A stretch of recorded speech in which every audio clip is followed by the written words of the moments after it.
சரி, அடுத்த தகவல். இந்தியாவை பொறுத்த வரைக்கும் எல்லோ ப்ராஜெக்ட் அப்படின்ற ஒரு கான்செப்ட் இருக்குது. அந்த கான்செப்டில் நான் ஆல்ரெடி சொன்ன நபர்களே நியமிக்கலாம். அதாவது யாம், அதுக்கப்புறம் என்னோடய பிரதர் கண்ணன், அதுக்கப்புறம் என்னுடைய நண்பர் பூபதி. நாங்கள் 3 பேரே போதும். ஓகே, ஏன்னா மற்றவங்கெல்லாம் சரி கிடையாது. அவங்க எரர் ஏற்படுத்துறதுக்கு நிறைய சான்சஸ் இருக்குது. ஓகே, சரி, அவ்வளோதான் தகவல். ஆனால் இதில் இன்னொரு உளவியல் ரீதியான தகவல் இருக்கு.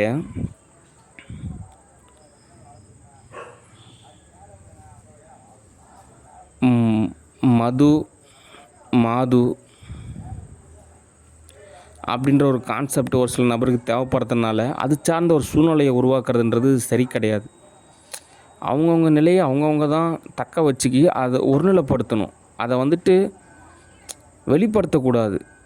ஓகே, இப்போ கனடாலாம் போனீங்கன்னா அங்கே நிறையா சுதந்திரம் இருக்குது. அங்கே கேனாபிஸ் எல்லாம் சூப்பர் மார்க்கெட்டில் கிடைக்கும். அங்கே இருக்கிறவங்களாம் யாருமே எரர் ஏற்படுத்த மாட்டாங்க. சாதாரணமான ஒரு மெடிசன் மாதிரி யூஸ் பண்ணிட்டு போயிட்டே இருப்பாங்க. ஆனால் இங்கே தான் ரொம்ப காம்ப்ளிகேட்டடாக அது ஏதோ ஒரு வகையில் பட்டர்ஃப்ளை அட்டாக்லாம் அதிகமாக பரப்பி விட்டோம்னா நமக்கு தேவையான ஏதோ ஒரு சோர்ஸஸ் கிடைக்கும், எல்லோரும் ஒரு நிலை நோக்கி பயணிப்பாங்க அப்படின்னு நினைக்கிறாங்க. அப்படிலாம் சரி கிடையாது. அவங்கவுங்களுக்கான ஒரு சுதந்திரத்தில் அது சரியான விதத்தில் பயன்படுத்தணும். ஆனால் அது எப்படி பயன்படுத்தணும் அப்படின்றது தான் தெரிய மாட்டேங்குது. ஓகே, நானும் நிறையா பாதையை கடந்து வந்துட்டேன். ஓகே, எனக்கெல்லாம் இப்போ எஜுகேஷன் தேவை, பயிற்சி தேவை. ஓகே, அதனால் என்ன டூப்ளிகேஷன் பண்ணாதீங்க. என்னுடைய பாதை அப்படின்றது தனித்துவம், உங்கள் பாதை அப்படின்றது தனித்துவம். நீங்கள் தனித்தனியாக தான் பயணிக்கணும். இன்னொருத்தர் இன்வால்வ் பண்ணிட்டு மிங்கிள் ஆகிட்டு தோது பார்க்கலான்னு நினைக்கிறது தோதாகாது. ஓகே, அந்த விதத்தில் சரியாக நடந்துக்கணும். ஓகே, சரி, ஒவ்வொரு விஷயமாக நம்ம தீர்வு காணலாம். ஓகே, எரர் ஏற்படுத்தாதீங்க. சரி, நாளைக்கு என்ன தோது அப்படின்றது டிஸ்கஷன். நாளைக்கும் வேலை இருக்குது. ஓகே, அப்படின்றப்போ ஆசிரமத்தை பொறுத்த வரைக்கும் நான் மந்த் ஒன்ஸ் அந்த ஃபேப்ரிக் டிபார்ட்மெண்ட்டுக்கு கேஷ் கொடுத்துட்றேன். ஓகே, ஒரு 1 மந்த் ஆகட்டும். என்னென்னு கன்சல்ட் பண்ணிட்டு ஸ்டூடியோ பொறுத்த வரைக்கும் நான் சத்குருவை மூவியில் புக் பண்ணுறதை பற்றி நான் தகவல் சொல்கிறேன். ஓகே, மற்றபடி அடுத்து கேரளா ஸ்டூடியோவில் நிறையா மூவிஸ் புக் பண்ணலான்னு இருக்கேன். ஓகே, அடுத்து கீர்த்தி சுரேஷை பொறுத்த வரைக்கும் அவங்கள என்ன ஸ்டேட்டஸ் அப்படின்னா அவங்கள விடுதலை பண்ணிட்டாங்க நரகத்துலேருந்து. அதனால் அவங்க ஓகேங்க, சரிங்க அப்படின்ற மாதிரி தகவல் சொல்லிட்டாங்க. என்ன ஆரம்பத்திலே எல்லாம் சரியாக இருக்கும். ஏன்னா இவங்க என்னென்னா தண்டனை கைதி வந்ததுக்கப்புறம் ஏதோ தான் எப்படி பண்பாக இருக்கணும், பணிவாக இருக்கணும், பக்தியாக இருக்குன்றது அவங்களுக்கு புரியாமல் எரர் ஏற்படுத்தி விட்டாங்க. இப்போ தான் அவங்க ஓகேங்க, நான் பண்பாக நடந்துக்கிறேன், பக்தியாக நடந்துக்கிறேன், எல்லாமே பொறுமையாக புரிஞ்சிக்கிறேன் அப்படின்ற அந்த பாத்துக்கு வந்திருக்காங்க. கொஞ்சம் கொஞ்சமாக எல்லாம் சரியாகும். அவசரப்படாதீங்க. நான் ஒவ்வொரு மூவியாக தான் புக் பண்ணுறதுன்றது தான் சரியாக வரும். ஓகே, அடுத்து உளவியல் ரீதியான ஸ்டூடியோ டிஸ்கஷன். இந்த actors Nayanthara discussion. Actors Nayanthara பொறுத்த வரைக்கும் நம்ம ரிஸ்க் எடுத்தால் திரும்ப நமக்கே டேஞ்சர் தான் ஏற்படுது. ஏன்னா அவங்கள நம்ம ஒரு மூவியில் புக் பண்ணுறதுக்காகத்தான் நான் இஎம்ஐலாம் ஒரு ஃபோனெல்லாம் வாங்கினேன். அந்த ஃபோன் எதுக்கு வாங்கினேன்? ஒரு மூவி ஆக்ட்ரஸ் நயன்தாரா அவங்களுக்காக ஒரு மூவி புக் பண்ணோம். அந்த மூவிக்கான ஒரு வேல்யூபிளான ஒரு ஸ்டேட்டஸ் தேவைப்பட்டுச்சு. நம்ம ஒரு மூவிக்காக சில லொக்கேஷன் போகிறோம்ல, அந்த மாதிரி அவங்களுக்காக நான் ரொம்பவே ரிஸ்க் எடுத்தேன். அதுக்கப்புறம் அவங்க திரும்ப என்னை கேர் செஞ்சிக்கவே இல்லை. அதனால் ஆக்ட்ரஸ் நயன்தாரா பொறுத்த வரைக்கும் இனிமேல் ரிஸ்க் எடுக்கிறதுன்றது ரொம்ப டேஞ்சர். ஆல்ரெடி ஊறுப்பட்ட ரிஸ்க்கு. மாயன் எடுத்த ரிஸ்கில் அவனோட செல் சர்வீஸே போயிடுச்சு. அடுத்து இவங்களை பொறுத்த வரைக்கும் ரிவெஞ்ச். ஏதாவது உங்களுக்கு ஒரு இன்னல் ஏற்பட்டால் தான் அவங்களுக்கு ஒரு தீர்வு காணுவாங்களே தவிர பொதுவான நிலையில் நல்லது செய்யணும்னு நினைக்க மாட்டாங்க. அதனால் ஆக்ட்ரஸ் நயன்தாரா பொறுத்த வரைக்கும் ஒரு சில மூவிஸில் அவங்க நடிக்கலாம். அந்த வகையில் இந்த வண்ண நிலவுன்னு சொல்லிட்டு ஒரு மூவி, அந்த மூவி மட்டும்தான் அவங்க ஓரளவு தோல் செஞ்சு தராங்க. அந்த மூவியில் நீங்கள் நடிக்கலாம். ஓகே, மற்ற ஒரு சில மூவிஸ்லாம் அதுக்கப்புறம் தேவேந்தர்னு சொல்லிட்டு ஒரு மூவி புக் பண்ணியிருந்தேன். அந்த மூவிலையும் நீங்கள் நடிக்கலாம். ஓகே, ஆனாலும் யதார்த்த ரீதியாக இனிமேல் உங்களை சார்ந்து ரிஸ்க் எடுக்கிறதுன்றது டேஞ்சரு. ஏன்னா ஆபத்தில் காப்பாற்ற மாட்டேங்கிறாங்க. இவங்களை நம்பிட்டு இருந்தாலும் நமக்கு தான் ஆபத்து. அதனால் இதை தேவைன்னா மட்டும் நான் உங்களை கூப்பிட்றேன். அதுக்கு தகுந்த மாதிரி அந்த மூவி புக் பண்ணும்போதே உங்களுக்கு உண்டான சம்பளத்தையும் சொல்லிடுறேன். ஓகே, நீங்களே என்கிட்ட எது எதிர்பார்க்காதீங்க, நானும் உங்கள்கிட்ட இனிமேல் எதுவும் எதிர்பார்க்க மாட்டேன். ஓகே, அடுத்து ஆக்டர்ஸ் திரிஷாவை பொறுத்த வரைக்கும் நல்ல ரெஸ்பான்சிபிலிட்டி. அவங்க அம்மா பாவம், அவங்க வீடு, அவங்க வீட்டில் வேலை செய்கிறவங்க, அவங்க வீட்டோட ஏரியா, அது எல்லாமே நான் ரொம்ப நாளாக அனலைஸ் பண்ணியிருக்கேன். அங்கேயே வேலை செஞ்சுருக்கேன், பல நாள் காத்திருந்திருக்கேன். ஓகே, அவங்க என்ன புரிஞ்சிக்காமல் எங்கெங்கேயோ போனாங்க, கடைசியில் எல்லா படமும் ஃப்ளாப்பு. இப்போ தான் அவங்களுக்கு புரிஞ்சிருக்கு. ஓகே, ஆனாலும் யதார்த்த ரீதியாக என்ன தகவல் அப்படின்னா, இன்னும் நிறையா மூவிஸ் நடிக்கணும். அது தகுந்த மாதிரி நீங்கள் ரெடி ஆகணும். இன்னும் நிறையா ஸ்டூடியோவில் வேலை இருக்குது. அதுக்குன்னு நீங்கள் அப்பா கண்டிஷனில் ஸ்டூடியோ உங்களுக்கு போதாகாது. நிறையா மூவிஸில் நீங்கள் நடிக்கிற மாதிரியான ஸ்டேட்டஸ் தான் இருக்குது. அதனால் நீங்கள் கொஞ்சம் ரெடி ஆகணும். கேஷ் டெபாசிட் ஏதாவது கொடுத்தீங்க அப்படின்னா உங்களுக்கு நிறையா விஷயம் தோதாகும். ஓகே, சரி. அடுத்து தேவ் ஸ்டூடியோ பொறுத்த வரைக்கும் என்ன தகவல் அப்படின்னா, தற்சமயம் நான் நடிக்கிறதுன்றது எனக்கு கொஞ்சம் சிரமம்தான். ஏன் அப்படின்னா, நான் பல்லுக்கு கம்பி போடணும். அந்த பல்லெல்லாம் சரியாகிறதுக்கு எனக்கு எப்படியும் ஒரு 6 மாதமாவது ஆகும். அதுக்கப்புறம் தான் நான் மூவியில் நடிக்கிறதுன்றது தோதாகும்.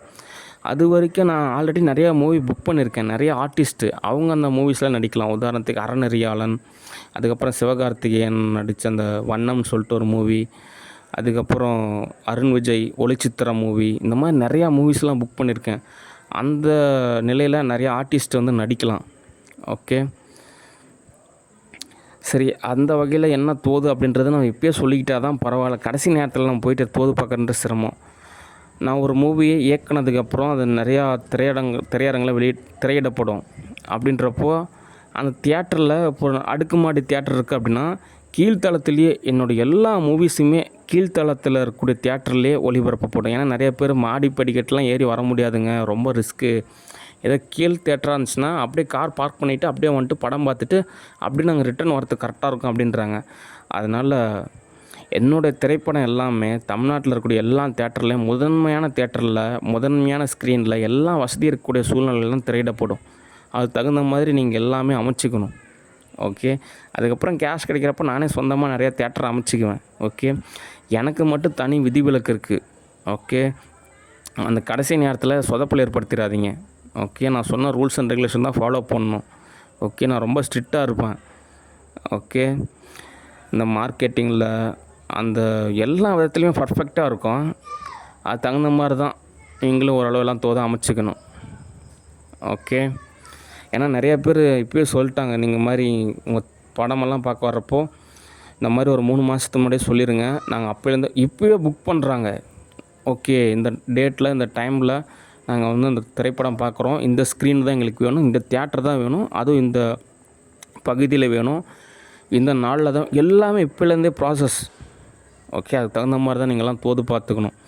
அதனால் தேவ் ஸ்டூடியோ பொறுத்த வரைக்கும் எல்லாம் நெருப்பு மாதிரி இருக்கணும். ஓகே, அடுத்து ஆக்டர் பிரபு, நீங்கள் திரும்ப வேலைக்கு சேர்ந்துக்குங்க. ஓகே, அவர் மேலே அவ்வளோ எரர்லாம் இருக்கிற மாதிரி எனக்கு தெரியல. அவர் அவ்வளோ நல்ல கேரக்டர் மாதிரி தான் தெரியுறாங்க. ஆக்ட்ரஸ் தேவயானி உங்களுக்கு தேவைப்படுறப்போ நான் உங்களுக்கு கூப்பிட்டுக்கிறோம்.